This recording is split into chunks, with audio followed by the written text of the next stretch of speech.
Hello बच्चों, मैं हूं आप सभी की यक्षु मैम। केमिस्ट्री सीखने के लिए और अपने सभी डाउट्स को क्लियर करने के लिए आज ही डाउनलोड करें डाउटनट ऐप। हेलो स्टूडेंट्स, कैसे हैं आप सब लोग? Good afternoon all of you.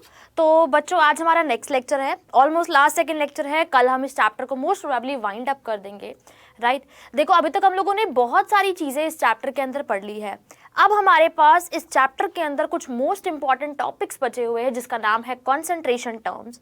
अब कॉन्सेंट्रेशन टर्म्स बहुत सारी है, like molarity, molality, mass percent, mass by volume percent, volume percent, बहुत सारी चीज़ें हैं जो हम लोगों को डिस्कस करनी है कॉन्सेंट्रेशन टर्म से रिलेटेड, ठीक है? तो एक बहुत इंपॉर्टेंट टॉपिक है, मतलब कि ये एक ऐसा टॉपिक है जो कि आपके सॉल्यूशंस जो क्लास 12th का चैप्टर है उसमें भी आएगा। तो अगर आप अब इसको अच्छे से पढ़ लोगे ना, तो सॉल्यूशंस वाले चैप्टर में आपको कोई भी प्रॉब्लम नहीं आएगी, ठीक है? तो इसलिए बहुत ही अच्छे से, बहुत ध्यान से समझना, क्वेश्चंस को छोटे छोटे तरीकों से कैसे सॉल्व करना है, जल्दी से जल्दी कैसे सॉल्व करना है, वो सभी मैं आपको बता दूंगी। और साथ ही साथ कुछ छोटे छोटे फार्मूलाज भी बताऊंगी। अगर आप वो डायरेक्ट फार्मूलाज लगाओगे तो आप अपने क्वेश्चंस को बहुत ही ईजिली सॉल्व कर सकते हैं, ठीक है? अब मैंने आप लोगों को एक होमवर्क में सवाल दिया था, जल्दी से मुझे बता दीजिए कि इस क्वेश्चन का आंसर क्या होगा। ये क्वेश्चन में मैंने आपको होमवर्क में दिया था, सो इस क्वेश्चन का आंसर क्या होगा, जल्दी से मुझे बता दीजिए। चलिए तो डिस्कस करते हैं। क्वेश्चन था हमारे पास कि calculate the mass of 75% pure calcium carbonate sample which on heating gives 2.2 gram CO2 with 50% yield। ये क्वेश्चन मैंने आपको होमवर्क में दिया था। चलो इस क्वेश्चन को बाद में डिस्कस करेंगे, पहले एक बार कॉन्सेंट्रेशन टर्म्स ही स्टार्ट कर लेते हैं, राइट? देखिए जरा, कॉन्सेंट्रेशन टर्म्स क्या होती है, बेसिकली है क्या कॉन्सेंट्रेशन टर्म्स? देखो, हम लोगों ने पढ़ा है कि हमारे पास एक सॉल्यूशन जैसे होता है। सॉल्यूशन के अंदर दो चीजें होती है, एक सॉल्यूट होता है और एक सॉल्वेंट होता है ना?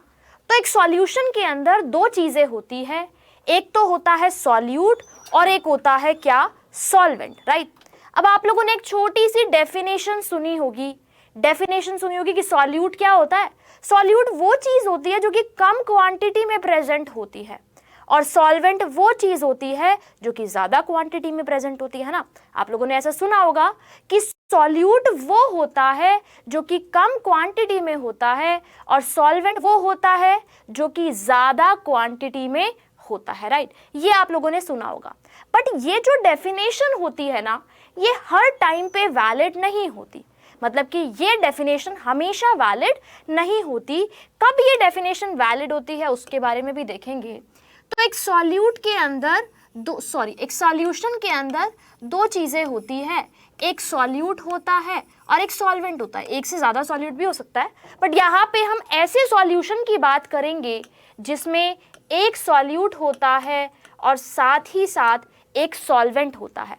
हम कैसे डिफाइन करते हैं कि सॉल्यूट क्या है या फिर सॉल्वेंट क्या है? हम बोलते हैं कि जो चीज कम क्वांटिटी में है वो सॉल्यूट होता है, और जो ज्यादा क्वांटिटी में है वो सॉल्वेंट होता है। तो हम क्या बोलते हैं कि सॉल्यूट वो होता है which is present in small amount, जो कम अमाउंट में प्रेजेंट होता है। और बेटा सॉल्वेंट वो होता है जो ज्यादा अमाउंट में होता है, यानी कि which is present in large amount. जो हमारे पास ज्यादा अमाउंट में प्रेजेंट होता है वो सॉल्वेंट होता है। लेकिन हर जगह पे ये डेफिनेशन वैलिड नहीं होती। हर जगह पे ये डेफिनेशन वैलिड नहीं होती। ये डेफिनेशन तभी वैलिड होती है जब हमारे पास फिजिकल स्टेट सॉल्यूट की, सॉल्वेंट की या फिर सॉल्यूशन की फिजिकल स्टेट सेम होती है। दैट मीन्स अगर सॉल्यूट भी लिक्विड है, सॉल्वेंट भी लिक्विड है और सॉल्यूशन भी लिक्विड है, तो हमारे पास जो कम क्वांटिटी में होगा वो सॉल्यूट होगा और जो ज्यादा क्वांटिटी में होगा वो सॉल्वेंट होगा। सो ये डेफिनेशन अधूरी है। क्यों अधूरी है? क्योंकि ये डेफिनेशन सिर्फ तभी वैलिड होती है, valid only when the physical states valid only when the physical state, जब हमारे पास फिजिकल स्टेट किसकी, सॉल्यूट की, सॉल्वेंट की और सॉल्यूशन की सेम होती है। सॉल्यूट, सॉल्वेंट और सॉल्यूशन इज सेम। जब तीनों की फिजिकल स्टेट क्या हो, सेम हो, उस केस में ये वैलिड होता है, नहीं तो ये वैलिड नहीं होता। ठीक है, फिर आप बोलोगे कि मैम एक्चुअल डेफिनेशन क्या है सॉल्यूट की और सॉल्वेंट की, है ना।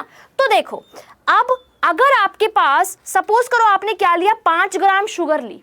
ठीक है, आपने क्या किया, 5 ग्राम शुगर ली और उस 5 ग्राम शुगर को आपने 100 ml वाटर में डाला, है ना। आपने क्या किया, 5 ग्राम शुगर ली और आपने 5 ग्राम शुगर को 100 ml वाटर में डाला और उससे फिर आपने क्या किया, शुगर सॉल्यूशन बना दिया।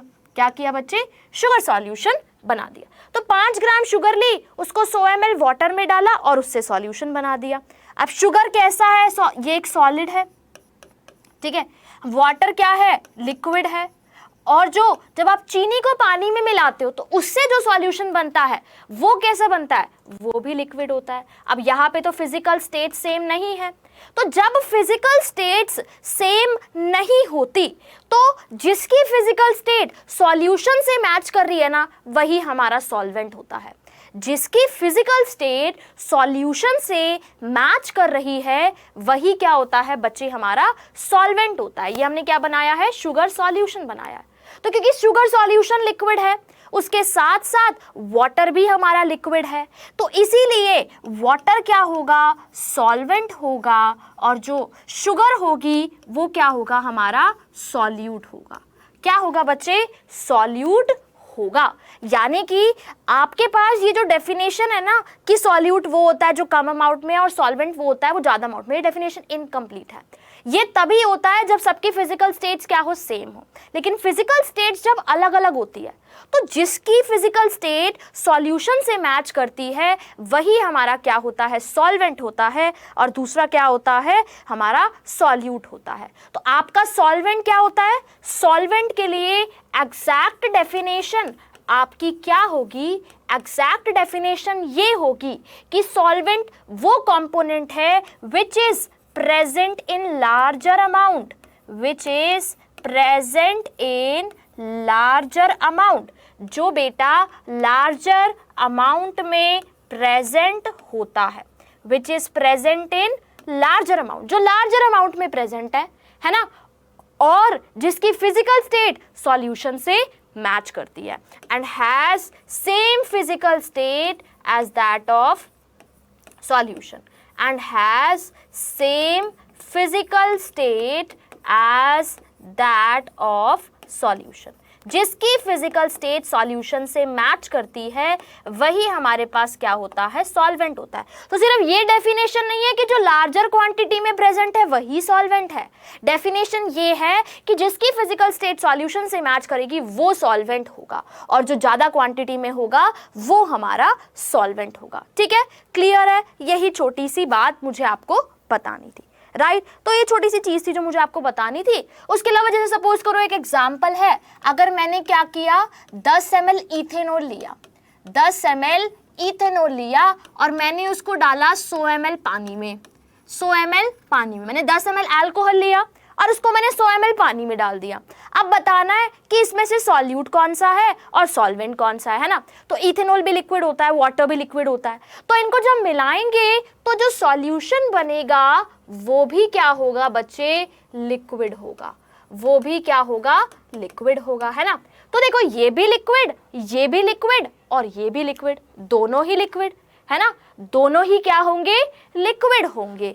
लेकिन अब जो कम क्वांटिटी में है वो सॉल्यूट, जो ज्यादा क्वांटिटी में है वो सॉल्वेंट। तो क्योंकि इथेनॉल कम क्वांटिटी में है तो इथेनॉल क्या हो जाएगा, सॉल्यूट हो जाएगा और वाटर क्या हो जाएगा, सॉल्वेंट हो जाएगा। इथेनॉल क्या हो जाएगा, सॉल्यूट हो जाएगा और वाटर क्या हो जाएगा, मेरा सॉल्वेंट हो जाएगा। तो अगर फिजिकल स्टेट सबकी सेम है तो कोई दिक्कत वाली बात ही नहीं है, कम क्वांटिटी वाला सॉल्यूट और ज्यादा क्वांटिटी वाला सॉल्वेंट। ठीक है, अब आपके माइंड में क्वेश्चन आएगा कि मैम अगर दोनों इक्वल क्वांटिटी में हो तो, यानी कि अगर दोनों ही 50-50 ml हो तो कौन सा सॉल्यूट होगा, तो कौन सा सॉल्वेंट होगा, है ना। आपके माइंड में क्वेश्चन आएगा कि मैम अगर मेरे पास दोनों ही क्या हो, 50-50 ml हो तो कौन सा सॉल्यूट होगा, तो बेटा आप किसी को भी ले सकते हो। अगर दोनों की क्वांटिटी बराबर है, फिजिकल स्टेट्स भी सेम है ना, तो आप किसी को भी सॉल्यूट और किसी को भी सॉल्वेंट मान सकते हो। एज सच कोई भी दिक्कत वाली बात नहीं है। तो आप किसी को भी सॉल्यूट और किसी को भी सॉल्वेंट मान सकते हो। ठीक है, तो ये थी बात एक सॉल्यूशन के बारे में कि एक सॉल्यूशन क्या होता है, सॉल्यूशन में कौन कौन सी चीजें होती है, ये सब हम लोगों ने देखा। तो एक सॉल्यूट होता है और सॉल्वेंट होता है। सॉल्वेंट वो होता है जो कि लार्जर क्वांटिटी में होता है और जिसकी फिजिकल स्टेट्स सॉल्यूशन के जैसी होती है, जिसकी फिजिकल स्टेट सॉल्यूशन के जैसी होती है। ठीक है, क्लियर है। तो ये छोटी सी बात थी जो हमारे पास थी एक सॉल्यूशन के बारे में। ठीक है, अब जब भी देखो, जब भी हम लोग सॉल्यूट को और सॉल्वेंट को मिलाएंगे तो सॉल्यूशन बनेगा। तो एक चीज आप लोगों को हमेशा याद रखनी है। ठीक है, एक चीज आप लोगों को याद रखनी है, क्या वो एक चीज ये है कि हमेशा बेटा जो सॉल्यूशन का मास होगा वो किसके इक्वल होगा, सॉल्यूट के मास के प्लस सॉल्वेंट के मास के इक्वल होगा।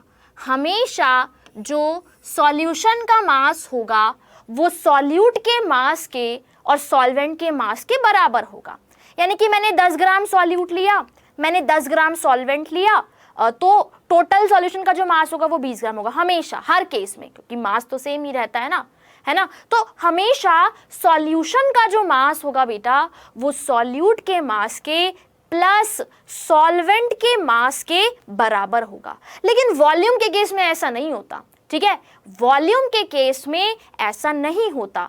वॉल्यूम ऑफ सॉल्यूशन सॉल्यूट के वॉल्यूम प्लस सॉल्वेंट के वॉल्यूम के इक्वल हो भी सकता है और नहीं भी हो सकता, है ना। क्यों नहीं हो सकता, देखो छोटी सी बात है। मैंने बोला कि हमेशा जो सॉल्यूशन का मास होगा ना वो सॉल्यूट के मास के प्लस सॉल्वेंट के मास के बराबर होगा। ठीक है, हमेशा बराबर होगा, ये ऑलवेज ट्रू है। लेकिन जो हमारे पास सॉल्यूशन का वॉल्यूम होगा वो सॉल्यूट के वॉल्यूम के प्लस बेटा सॉल्वेंट के वॉल्यूम के, सॉल्यूट के वॉल्यूम के प्लस सॉल्वेंट के वॉल्यूम के बराबर हो भी सकता है और नहीं भी हो सकता। दोनों केसेस हो सकते हैं। आई थिंक आपने अगर आइडियल नॉन आइडियल सॉल्यूशन के बारे में पढ़ा होगा क्लास 12th में, जो हमारा सॉल्यूशंस चैप्टर है उसमें आपने पढ़ा होगा इस चीज के बारे में, है ना, कि अगर 10 ml मिलाया 10 ml मिलाया टोटल 20 ml हो भी सकता है और 20 ml नहीं हो सकता। ऐसा हो सकता है कि 19 ml हो जाए, ऐसा हो सकता है 21 ml हो जाए, कुछ भी हो सकता है ना। ऐसे सॉल्यूशंस को बेटा हम लोग बोलते हैं आइडियल सॉल्यूशन। क्या बोलते हैं, आइडियल सॉल्यूशन बोलते हैं। और ऐसे सॉल्यूशंस को हम लोग बच्चे नॉन आइडियल सॉल्यूशंस बोलते हैं। क्या बोलते हैं, नॉन आइडियल सॉल्यूशन बोलते हैं। तो जब 10 ml और 10 ml बनाया 20 ml बना, ऐसे सॉल्यूशन को हम बोलते हैं आइडियल सॉल्यूशन। और जब 20 ml नहीं बना, सपोज 18 ml बना, 19 ml बना, वॉल्यूम बढ़ गया या वॉल्यूम घट गया, कुछ भी हो सकता है, बढ़ भी सकता है और घट भी सकता है। ठीक है, सॉल्यूशंस चैप्टर इसके बाद हम लोग पढ़ेंगे, वहां पे डिस्कस करेंगे क्या होता है आइडियल सॉल्यूशन, क्या होता है नॉन आइडियल सॉल्यूशन, सारी चीजें हम लोग देखेंगे। ठीक है, उसकी चिंता मत करो, right. So volume solution solute plus solvent के वॉल्यूम के इक्वल हो भी सकता है और नहीं भी हो सकता, दोनों चीजें हो सकती है ना। तो बट यहाँ पे जब तक वो आपको मेंशन ना करे कि हमारे पास नॉन आइडियल सॉल्यूशन है, आपको हर केस में ये मान के ही चलना है, आपको वो मेंशन कर देगा। अगर नॉन आइडियल होगा ना तो वो आपको स्पेसिफाई जरूर करेगा, लेकिन अगर आइडियल, अगर कुछ भी नहीं गिवन तो आपको आइडियली मान के चलना है। और आपको ऐसा ही मान के चलना है कि सॉल्यूट प्लस सॉल्वेंट का मास सॉल्यूट प्लस सॉल्वेंट का वॉल्यूम सॉल्यूशन के वॉल्यूम के इक्वल होगा। ठीक है, तो ये छोटी छोटी बातें थी कॉन्सेंट्रेशन टर्म्स के बारे में, छोटी छोटी बातें थी सॉल्यूट सॉल्वेंट के बारे में, क्या होता है सॉल्यूट सॉल्वेंट, वो मुझे बतानी थी। अब किसी भी सॉल्यूशन के अंदर कितना सॉल्यूट है, कितना सॉल्वेंट है, क्या है कोई चीज कितने अमाउंट में प्रेजेंट है, उसी को रिप्रेजेंट करने के लिए हम बहुत सारी कॉन्सेंट्रेशन टर्म्स का यूज़ करते हैं, जैसे कि mass percentage, volume percentage, mass by volume percentage, बहुत सारी चीज़ों का हम लोग, मोलारिटी, मोलालिटी, बहुत सारी कॉन्सेंट्रेशन टर्म्स का, ppm, पार्ट्स पर मिलियन, हम लोग इसका यूज़ करते हैं। उन्हीं सभी के बारे में हम लोगों को पढ़ना है और डिस्कस करना है आज की क्लास में, ठीक है। तो सबसे पहली कॉन्सेंट्रेशन टर्म है मास परसेंटेज। क्या है बेटा? Mass percentage.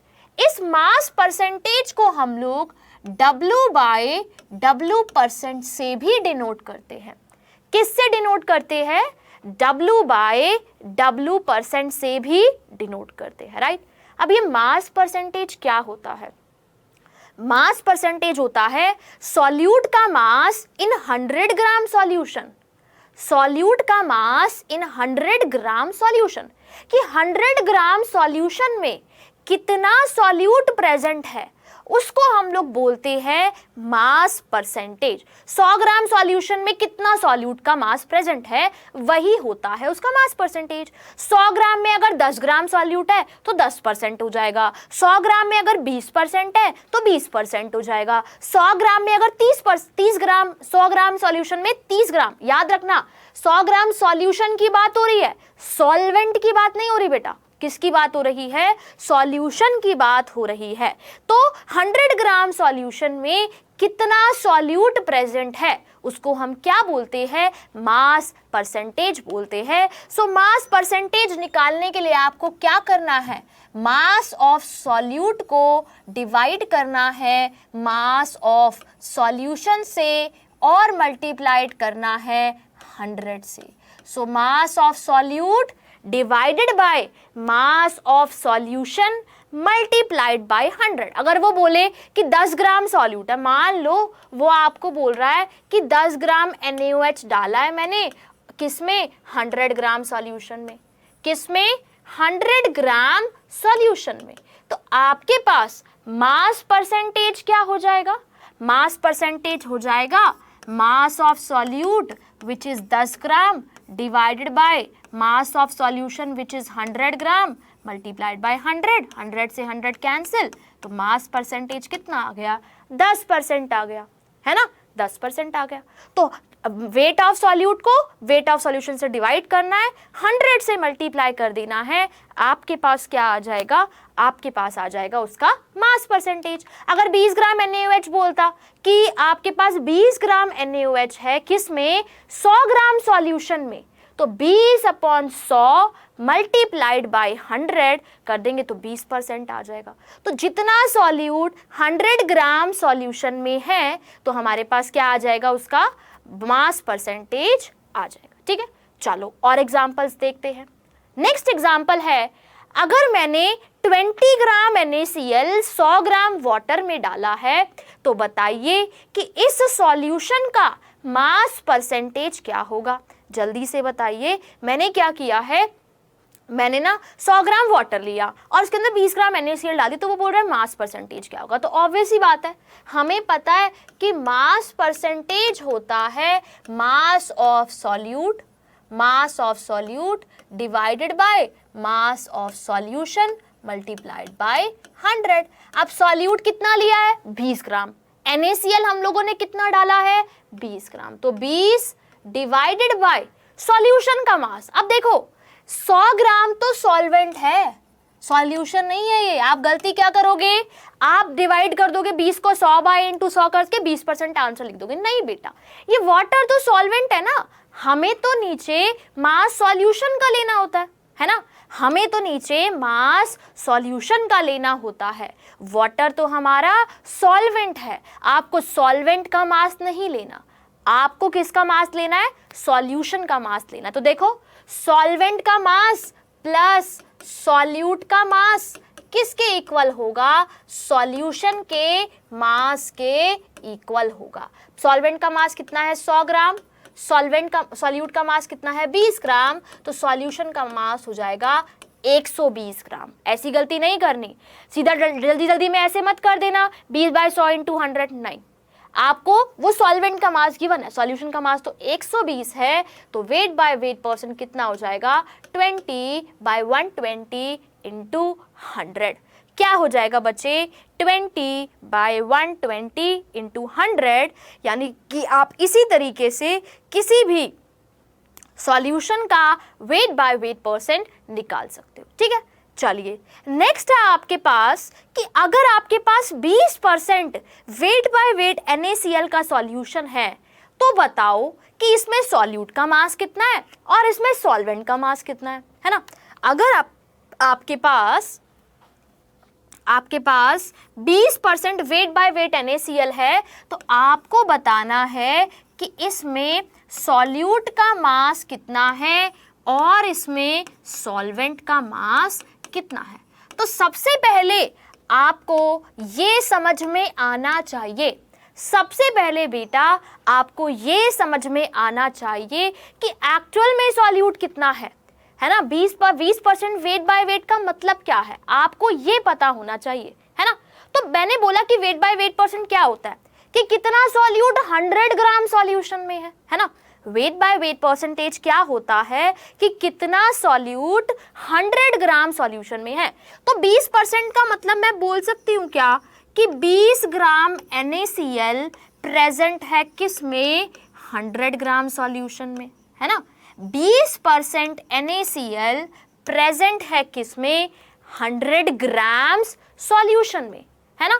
तो 20% का मतलब क्या है, 20% का मतलब है कि 20 ग्राम NaCl है किसमें 100 ग्राम सॉल्यूशन में, यानी कि मेरे पास सॉल्यूट का मास कितना है 20 ग्राम, सॉल्यूट का मास कितना है 20 ग्राम, है ना।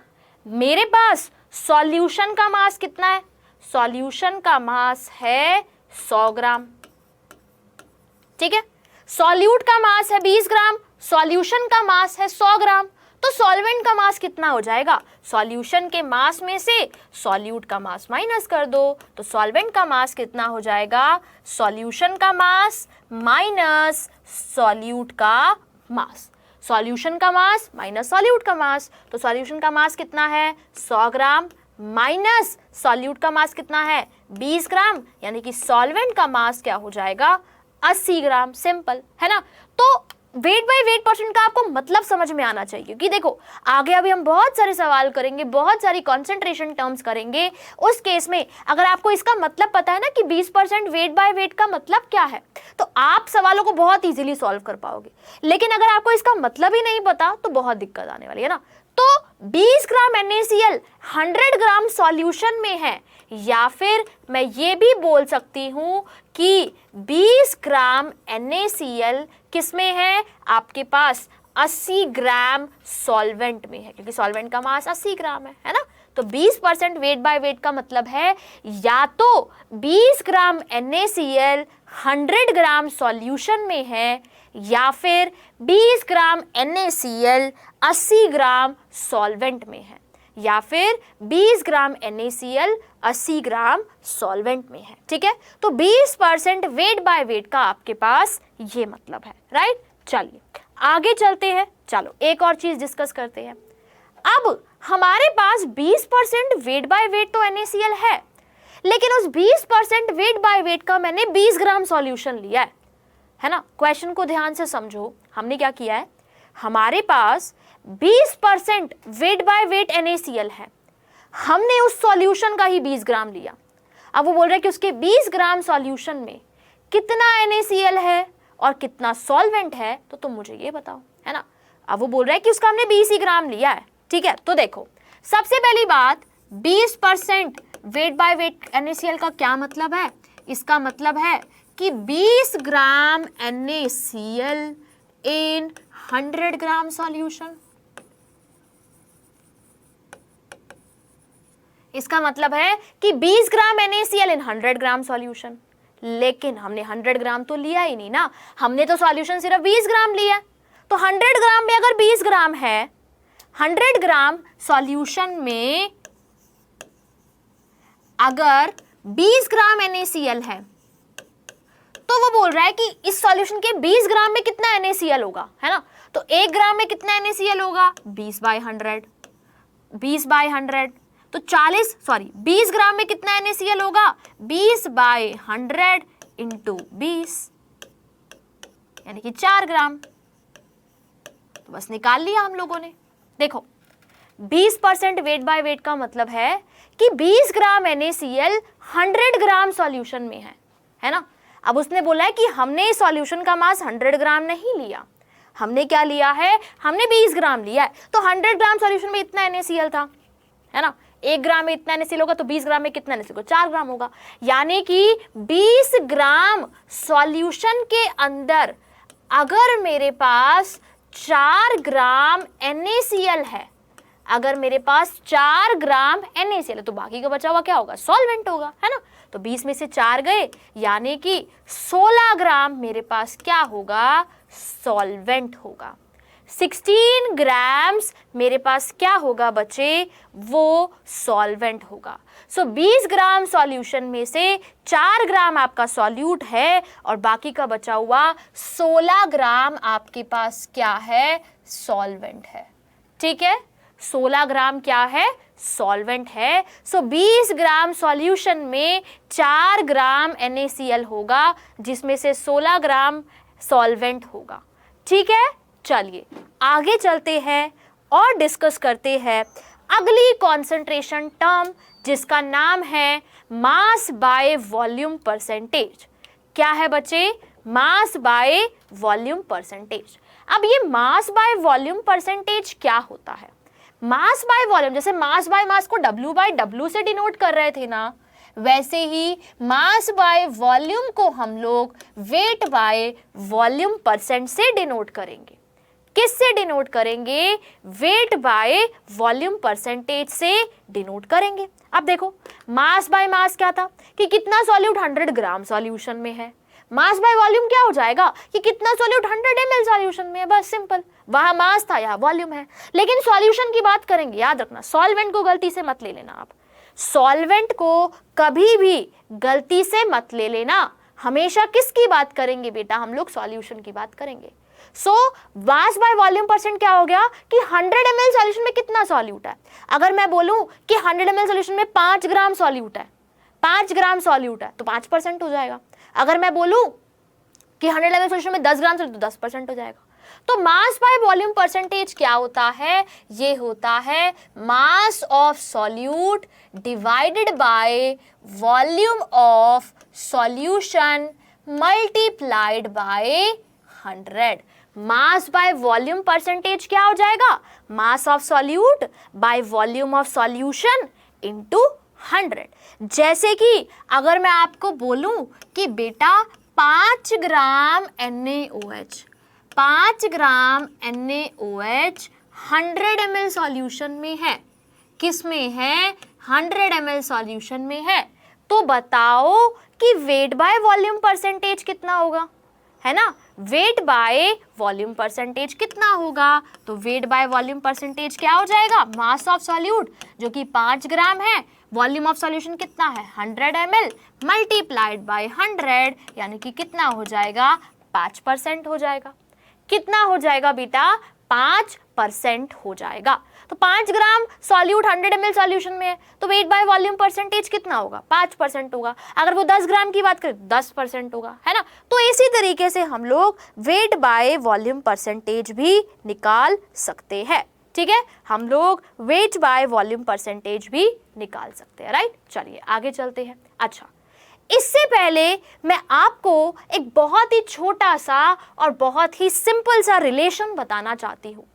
किसके बीच में, वेट बाय वॉल्यूम परसेंट के बीच में और वेट बाय वेट परसेंट के बीच में। ठीक है, देखो जरा ध्यान से सुनना मेरी बात को। मैं आपको एक रिलेशन बता रही हूँ, relation between wait by volume percentage and wait by weight percent. ये जो रिलेशन है ना, ये बहुत सारी जगहों पे आपके काम आएगा। ठीक है, ध्यान से सुनना। अब बेटा वेट बाय वॉल्यूम परसेंटेज क्या होता है, वेट बाय वॉल्यूम परसेंटेज क्या होता है, वो होता है वेट ऑफ सॉल्यूट। क्या होता है बेटा, weight of solute divided bye volume of solution multiplied by 100। ठीक है, ये क्या होता है, वेट बाय वॉल्यूम परसेंटेज होता है ना। अब आपको आई थिंक ये बात तो पता ही होगी कि डेंसिटी क्या होता है, मास बाय वॉल्यूम, है ना। डेंसिटी क्या होता है, मास बाय वॉल्यूम। तो बेटा वॉल्यूम क्या हो जाएगी, मास बाय डेंसिटी, ठीक है। डेंसिटी क्या होता है, मास बाय वॉल्यूम, तो वॉल्यूम क्या हो जाएगा, मास बाय डेंसिटी। सो आपके पास वॉल्यूम ऑफ सॉल्यूशन क्या होगा, वो होगा मास of solution by density of solution, है ना। वॉल्यूम क्या होगा, मास बाय डेंसिटी, सीधी सी बात है। अब इस वॉल्यूम को यहाँ पुट करके देखो, मास बाय डेंसिटी को यहाँ पुट करके देखो। चलो ठीक है, पुट करके देखते हैं। तो क्या हो जाएगा, मास of solute divided by mass by density करना है ना, तो मास ऑफ सॉल्यूशन बाय डेंसिटी करेंगे ना तो वो डेंसिटी ऊपर चला जाएगा, है ना। तो आपके पास डेंसिटी ऊपर चला जाएगा। मैंने वॉल्यूम को पुट कर दिया मास बाय डेंसिटी, मैंने वॉल्यूम को पुट कर दिया क्या, मास बाय डेंसिटी, है ना। अब देखो, अब ये बताओ मुझे ये वाली टर्म क्या है। आप इस टर्म को देख के क्या बोल सकते हो, जल्दी से मुझे बताइए कि ये वाली जो टर्म है आपके पास, ये वाली टर्म क्या है। आपको इस टर्म को देख के क्या याद आ रहा है, जल्दी से बताओ मुझे, क्या याद आ रहा है आपको इस टर्म को देख के। ये टर्म क्या है, बताइए जरा जल्दी से। हाँ, ऑब्वियस ही बात है, ये वेट बाय वेट परसेंट ही तो है ना बेटा। ये आपके पास वेट बाय वेट परसेंट ही तो है ना। So this is weight by weight percent, सीधी सी बात है ना। तो आपके पास वेट बाय वॉल्यूम परसेंटेज किसके इक्वल होगा, weight by weight percentage into density के इक्वल होगा, है ना। वेट बाय वॉल्यूम परसेंटेज किसके इक्वल होगा, weight by weight percentage into density के इक्वल होगा।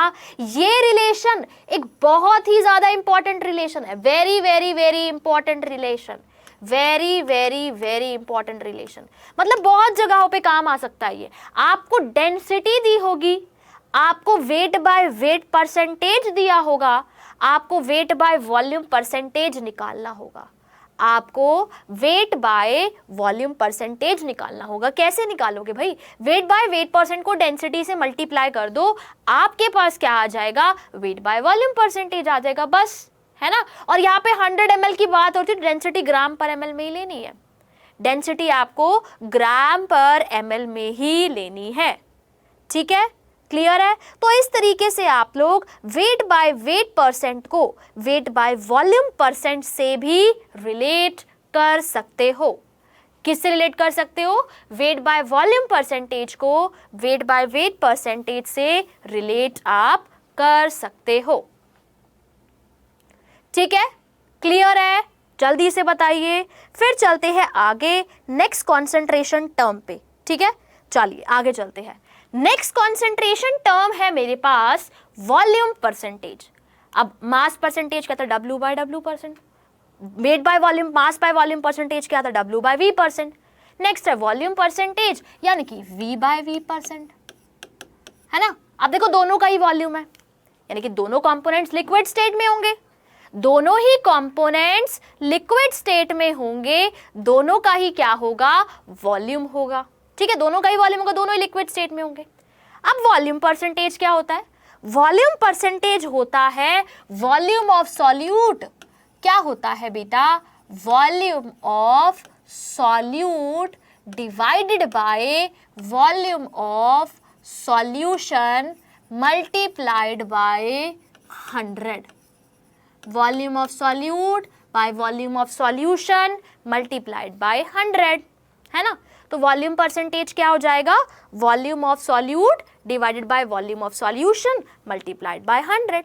अगर मैं आपको ये बोलूं कि मैंने 10 ml इथेनॉल लिया है, 10 ml इथेनॉल लिया है और उसको मैंने 100 ml सॉल्यूशन में डाला है। मैंने आपको बोला कि मैंने 10 ml इथेनॉल लिया है और 10 ml इथेनॉल को मैंने 100 ml सॉल्यूशन में डाला है ना। बताओ इसका वॉल्यूम परसेंटेज कितना है, तो बता सकते हो ना देख के, सीधी सी बात है। क्या हो जाएगा volume percentage, volume of solute 10 ml, volume of solution is 100 ml multiplied by 100, यानी कि कितना हो जाएगा, 10% हो जाएगा। 10% का क्या मतलब है कि 10 ml सॉल्यूट हमने किस में लिया है, 100 ml सॉल्यूशन में लिया है। है ना। 10 ml का क्या मतलब है कि 10 ml सॉल्यूट हम लोगों ने 100 ml सॉल्यूशन में लिया है।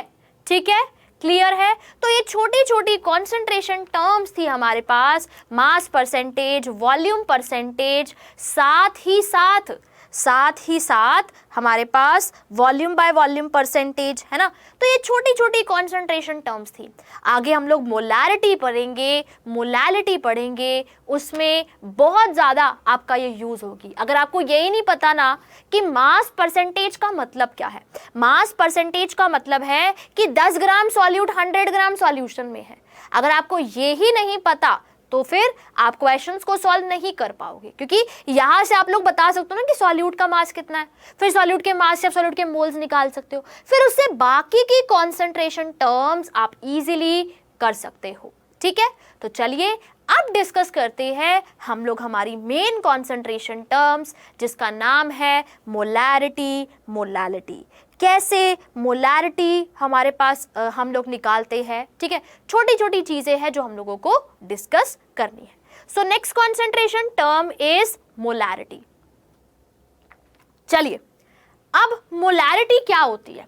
ठीक है, तो मोलैरिटी होती है कि 1 लीटर सॉल्यूशन में, मोलैरिटी होती है कि 1 लीटर सॉल्यूशन में सॉल्यूट के कितने मोल्स प्रेजेंट है। Right, what is molarity? Molarity is 1 litre solution में सॉल्यूट के कितने मोल्स प्रेजेंट है, उसको हम लोग क्या बोलते हैं? मोलैरिटी बोलते हैं। राइट, सो डेफिनेशन लिख देते हैं पहले छोटी सी, क्या कि number of moles of solute, number of moles of solute in 1 litre solution, 1 litre solution में कितने सॉल्यूट के मोल्स प्रेजेंट है ना। अगर 1 लीटर सॉल्यूशन में 2 मोल है तो मैं बोलूंगी 2 मोलैरिटी है ना। अगर 3 मोल है तो मैं बोलूंगी 3 मोलैरिटी है। अब ये जो मोलैरिटी होती है इसको हम लोग कैपिटल M से रिप्रेजेंट करते हैं। किस से रिप्रेजेंट करते हैं? कैपिटल M से रिप्रेजेंट करते हैं। यानी कि सॉल्यूट के कितने मोल्स 1 लीटर सॉल्यूशन में है उसको हम लोग क्या बोलते हैं बेटा? मोलैरिटी बोलते हैं। तो मोलैरिटी निकालने का एक सिंपल सा फॉर्मूला होता है, वो मैं यहाँ पे लिखूंगी कि मोलैरिटी होती है number of moles of solute divided bye volume of solution in litre. क्योंकि मुझे 1 लीटर में बताना है ना, तो जितना भी वॉल्यूम होगा उसको डिवाइड कर देंगे तो 1 लीटर में आ जाएगा, है ना। तो divided by volume of solution in litre. याद रखना बेटा, लीटर में होना चाहिए। ठीक है, लीटर में होना चाहिए ये। अब मोलैरिटी को डिनोट करते हैं कैपिटल M से। नंबर ऑफ मोल्स क्या होते हैं? नंबर ऑफ मोल्स होते हैं given mass divided by molar mass multiplied by volume of solution in litre. Right, given mass upon molar mass multiplied by volume of solution in litre.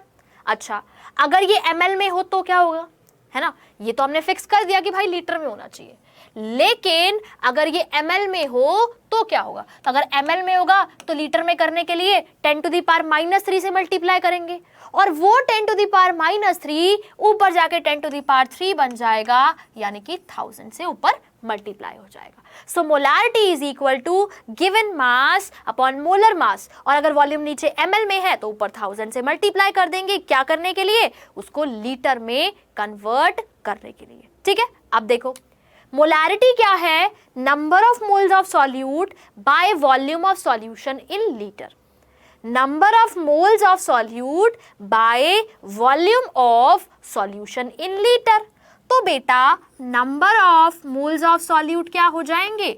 वो हो जाएंगे molarity multiplied by volume. Number of moles क्या हो जाएंगे? Molarity into volume. सीधी सी बात दिख रहा है ना, मोलैरिटी है मोल्स अपॉन वॉल्यूम, तो मोल्स क्या हो जाएंगे? Molarity into volume.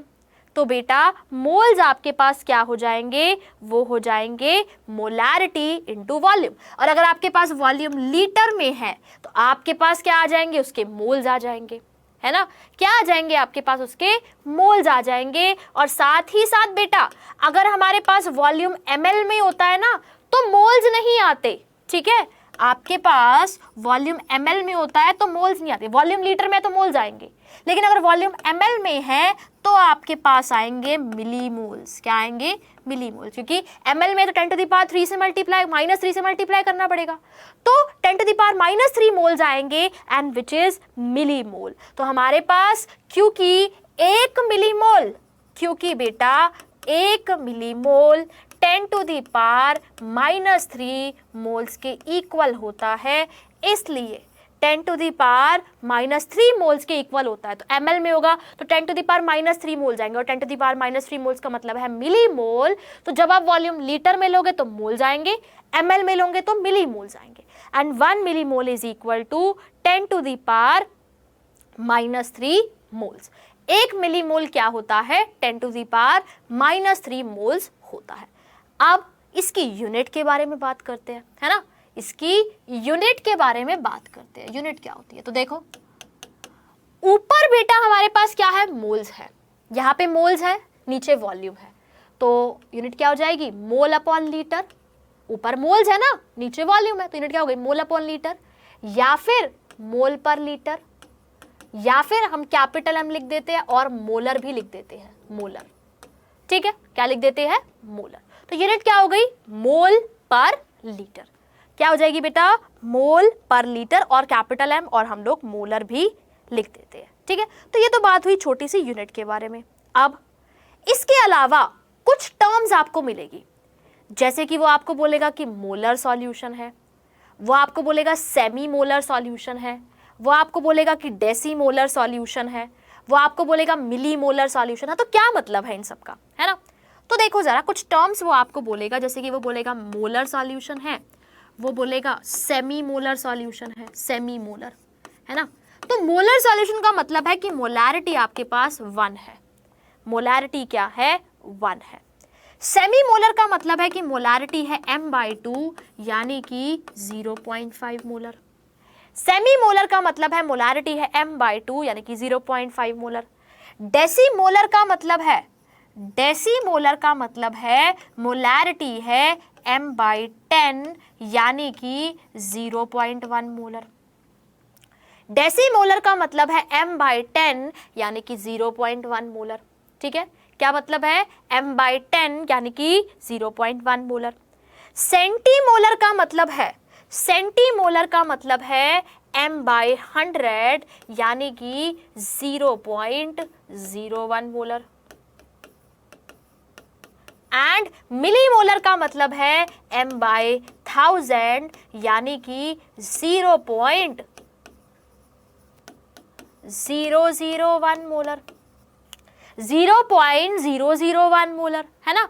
तो इस तरीके से वो आपको टर्म्स दे सकता है, सेमी मोलर, डेसीमोलर, सेंटीमोलर, मिलीमोलर, है ना। तो आपको बस पता होना चाहिए कि सेंटीमोलर का मतलब है 0.01 मोलर, मिलीमोलर का मतलब है 0.001 मोलर, सेमीमोलर का मतलब है 0.5 मोलर।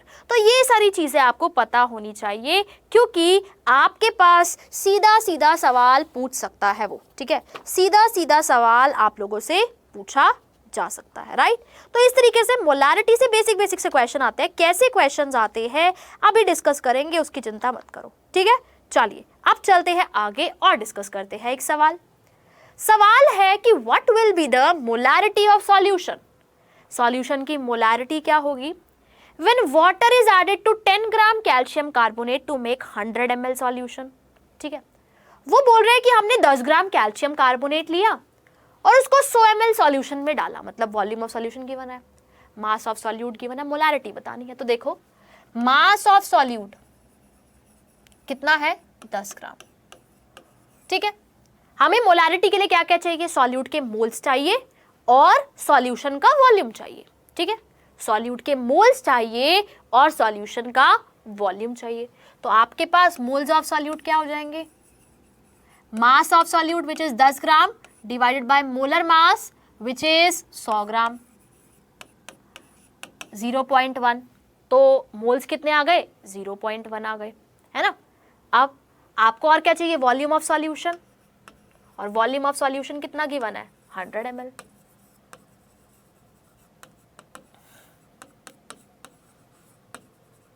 वॉल्यूम ऑफ सॉल्यूशन कितना गिवन है बेटा, वो गिवन है 100 ml, राइट। सो मोलैरिटी क्या होती है, number of moles which is 0.1 divide by volume of solution in litre. तो लीटर में करने के लिए ऊपर 1000 से मल्टीप्लाई कर देंगे, अभी मैंने बताया था, है ना। तो ये कितना हो जाएगा, ये हो जाएगा 100 बाई 100, यानी कि मोलैरिटी क्या आ जाएगी, 1 molar. So the solution is 1 molar. Solution की मोलैरिटी क्या है, सॉल्यूशन की मोलैरिटी है मेरे पास 1 मोलर। सॉल्यूशन इज 1 मोलर, ठीक है। सॉल्यूशन हमारे पास क्या होगा बेटा, 1 मोलर होगा, ठीक है, क्लियर है। So the solution is 1 molar. चले अगले सवाल पे, चलिए अगले सवाल पे चलते हैं। नेक्स्ट क्वेश्चन है आपके पास ये, calculate the mass of acetic acid present in 200 ml of 0.5 molar solution. हमें बोला है कि हमारे पास एक 0.5 मोलर सॉल्यूशन है, तो उस 0.5 मोलर सॉल्यूशन में कितना एसिटिक एसिड का मास है या फिर कितना सॉल्यूट का मास है, ये उसने हमसे बोला है, ठीक है। कितना एसिटिक एसिड का मास है तुम मुझे ये बताओ, या फिर कितना सॉल्यूट का मास है ये बताओ, ठीक है। तो निकाल लेते हैं सॉल्यूट का मास। तो देखो मोलैरिटी क्या होती है, वो हो जाएगी mass of acetic acid divided by molar mass of acetic acid multiplied by volume of solution, और क्योंकि ml में है तो ऊपर 1000 से मल्टीप्लाई कर देते हैं। आपको ये निकालना है बस, ठीक है। फॉर्मूला ही तो लगाना है, सिंपल, और क्या करना है ना। मोलैरिटी कितनी है, 0.5, मास निकालना है, एसिटिक एसिड का मोलर मास होता है 60, और वॉल्यूम ऑफ सॉल्यूशन क्या होता है, वो होता है 200 ml है, इनटू में 1000। तो मास आ जाएगा ना 0.5 into 60 into 200 divided by 1000। 0.5 into 2 1 into 6 आ जाएगा, कितना आ जाएगा, 6 ग्राम आ जाएगा, सिंपल। तो कितना सॉल्यूट हम डिसॉल्व करें, 6 ग्राम एसिडिक एसिड मुझे डिसॉल्व करना पड़ेगा, किसमें, 200 ml ऑफ 0.5 मोलर सॉल्यूशन में, 200 ml ऑफ 0.5 मोलर सॉल्यूशन में, ठीक है। तभी मेरे पास 200 ml सॉल्यूशन में, तभी मेरे पास 0.5 मोलर सॉल्यूशन बनेगा। तो मुझे क्या करना पड़ेगा, 6 ग्राम एसिडिक एसिड डिसॉल्व करना पड़ेगा, किसमें, 0.5 मोलर सॉल्यूशन में, ठीक है, क्लियर है। चलिए बहुत ही बढ़िया, अगला सवाल देखते हैं। नेक्स्ट क्वेश्चन है कि calculate the grams of copper sulphate. कितना कॉपर सल्फेट हमें रिक्वायर्ड होगा, कितना कॉपर सल्फेट रिक्वायर्ड होगा अगर हमें 250 ml of 1 molar copper sulphate बनाना है। फिर वही बात, मास निकालना है कॉपर सल्फेट का, क्या करना है, कॉपर सल्फेट का मास आपको निकालना है, मास आपको कैलकुलेट करना है, ठीक है। तो कैसे निकालेंगे, तो देखो मोलैरिटी गिवन है, आपको मास निकालना है, सिंपल ही तो है ना, मोलर मास कॉपर सल्फेट का बस पता होना चाहिए, उसके अकॉर्डिंग निकाल लो। तो ये जो क्वेश्चन है, ये क्वेश्चन आपके लिए एक होमवर्क क्वेश्चन है जो आपको खुद से करके आना है, ठीक है। बहुत ही सिंपल है, फॉर्मूला लगाना है एंड देन अप्लाई करना है, उसके अलावा आपको कुछ भी नहीं करना, राइट। सीधी सी बात है, बस फॉर्मूला लगाओ, अप्लाई करो और उसको सॉल्व करो। तो ये छोटा सा क्वेश्चन आप लोगों के लिए होमवर्क में है जो आपको सॉल्व करना है, ठीक है। बहुत ही सिंपल सा सवाल है, चलिए आगे चलते हैं। नेक्स्ट है बेटा calculation of molarity from wait by weight percent and wait by volume percentage. अब मैं आपको क्या गिवन होगा क्वेश्चन में ना, मोलैरिटी निकालनी होगी, आपको वेट बाय वेट परसेंट देगा, आपको डेंसिटी देगा, आपको बोलेगा मोलैरिटी बता दो, तो कैसे बताओगे मोलैरिटी, है ना। इस सवाल को सॉल्व करने के आपके पास दो तरीके होते हैं, दोनों तरीके बताऊंगी। एक तो नॉर्मल तरीका है, जैसे हम समझेंगे कि कैसे मोलैरिटी निकाल सकते हैं, और उसके साथ साथ एक आपके पास एक छोटा सा मैं फॉर्मूला बताऊंगी, बस उस फॉर्मूला को याद रखो, हर जगह पे उसको अप्लाई कर दो, आपका सवाल कुछ ही सेकंड्स में सॉल्व हो जाएगा, आपका सवाल कुछ ही सेकंड्स में बहुत इजीली सॉल्व हो जाएगा।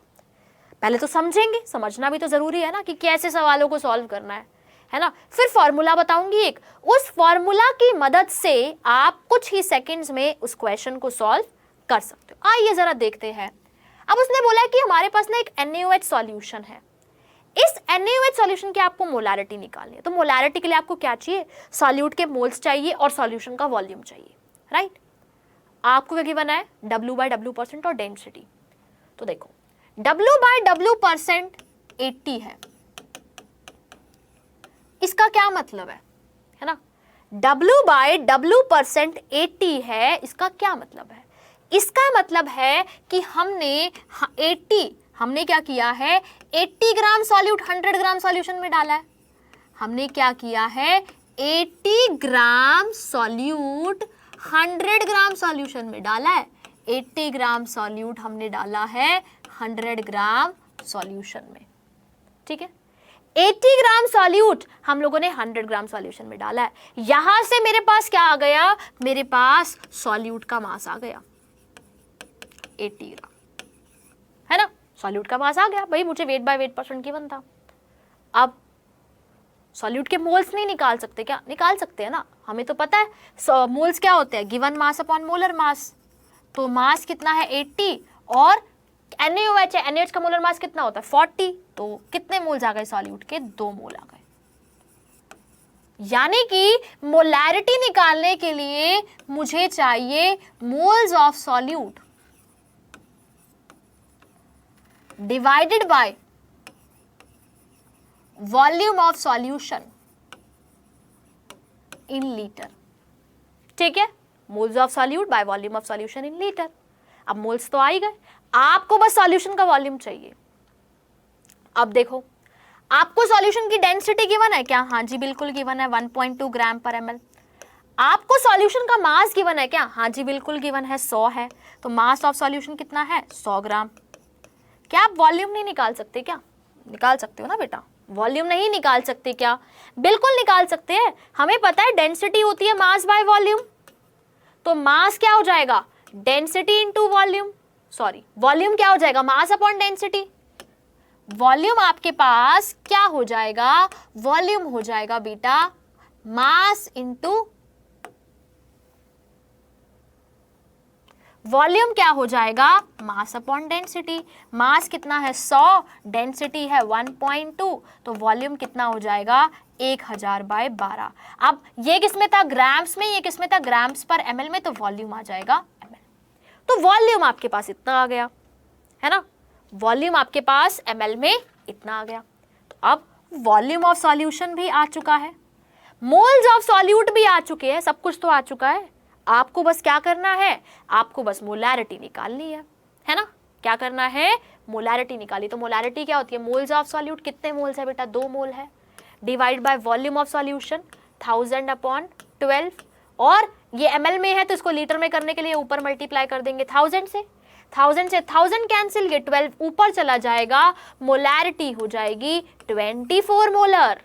मोलैरिटी क्या हो जाएगी 24 molar. So molarity will be 24 molar. देख सकते हो कैसे सवाल को सॉल्व किया। आपको पहले क्या करना है, आपको ये देखना है कि आपको चाहिए क्या इस सवाल में, है ना, आपको निकालना क्या है इन क्वेश्चंस में, आपको ये देखना है।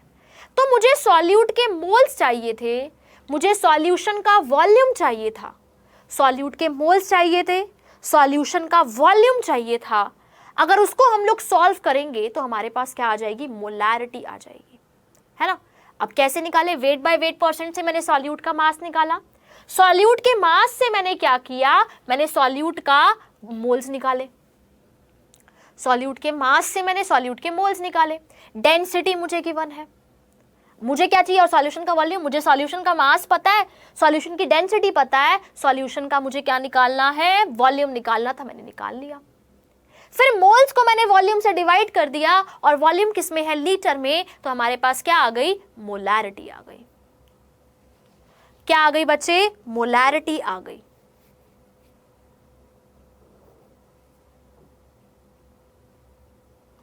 ठीक है, तो इसी तरीके से अगर हमारे पास weight by weight percent given हो, डेंसिटी गिवन हो, तो हम उससे सॉल्यूशन की मोलैरिटी कैलकुलेट कर सकते हैं। ठीक है।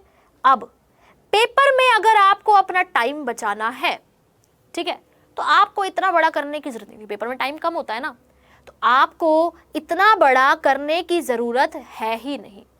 मैं आपको एक छोटा सा सिंपल सा फॉर्मूला बताती हूं, बस उस फॉर्मूला को ध्यान में रखो और उस फॉर्मूला को ध्यान में रखते हुए 20 सेकंड के अंदर आप इस क्वेश्चन को सॉल्व कर सकते हो, बहुत ही इजीली, बहुत इजीली इस क्वेश्चन को आप सॉल्व कर सकते हो।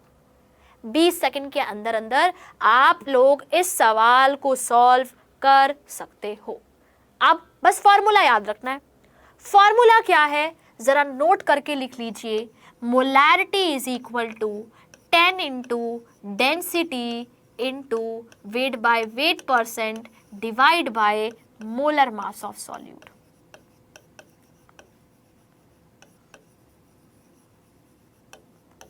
ठीक है, 10 into density into weight by weight percent, density given है, weight by weight percent given है, 10 से मल्टीप्लाई करो, सॉल्यूट के मोलर मास से डिवाइड करो, आपके पास अपने आप मोलैरिटी निकल के आ जाएगी। ठीक है, अब आपको पता है ना density into weight by weight percent क्या होता है, क्या होता है, अभी बताया था मैंने। Density into weight by weight percentage क्या होता है, density into weight by weight percent weight by volume percentage होता है ना। Density into weight by weight percent क्या होता है, वेट बाय वॉल्यूम परसेंट। तो क्या मैं इस एक्सप्रेशन को मॉडिफाई कर सकती हूँ? हाँ जी बिल्कुल कर सकते हैं। मैं density into weight by weight percent को वेट बाय वॉल्यूम परसेंट लिख सकती हूँ? हाँ जी बिल्कुल लिख सकती हूँ। तो 10 into weight by volume percentage divide by molar mass of solute.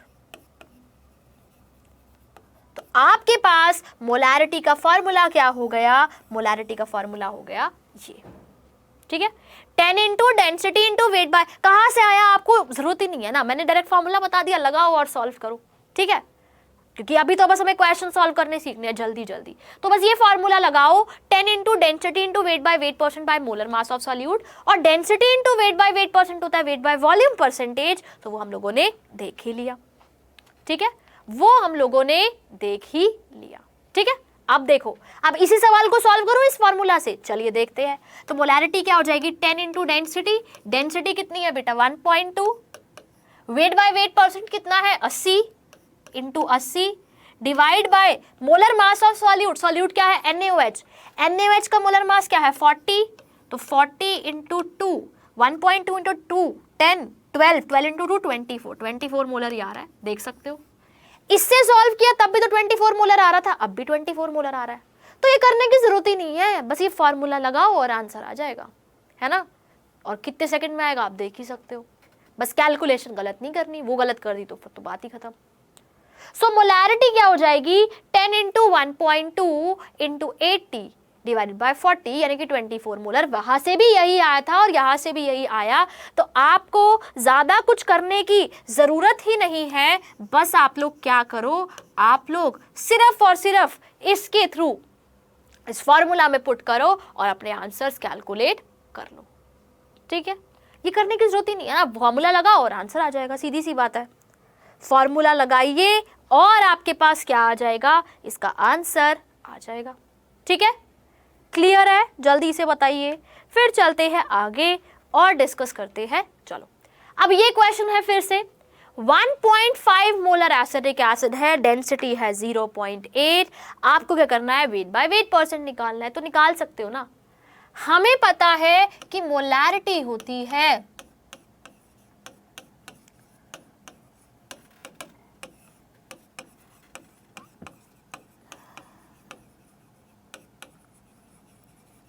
तो मोलैरिटी कितनी है 1.5, बस पुट कर दो फॉर्मूले में। डेंसिटी कितनी है 0.8, वेट बाय वेट परसेंट निकालना है, divide by molar mass of solute, solute कितना है एसिटिक एसिड, और एसिटिक एसिड क्या होता है CH3COOH, इसका मोलर मास होता है 60। तो क्या आप इससे वेट बाय वेट परसेंट नहीं निकाल सकते क्या, बिल्कुल निकाल सकते हैं। 1.5 इंटू 60 डिवाइडेड बाय 8, ठीक है, तो ये कितना हो जाएगा 15 इंटू 6 90/8%। तो कितना आ गया वेट बाय वेट परसेंट 90/8%।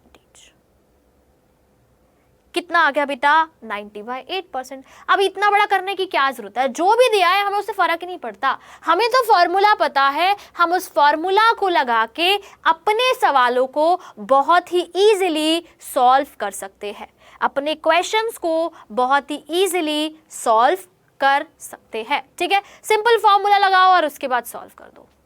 ठीक है, चलिए, तो यहाँ पे हम लोगों ने बहुत सारी कॉन्सेंट्रेशन टर्म्स डिस्कस कर ली, मोलारिटी डिस्कस कर ली, मास परसेंटेज डिस्कस कर लिया, वॉल्यूम परसेंटेज डिस्कस कर लिया, मास बाय वॉल्यूम परसेंटेज डिस्कस कर लिया, है ना, ये सारी चीजें हम लोगों ने डिस्कस कर ली।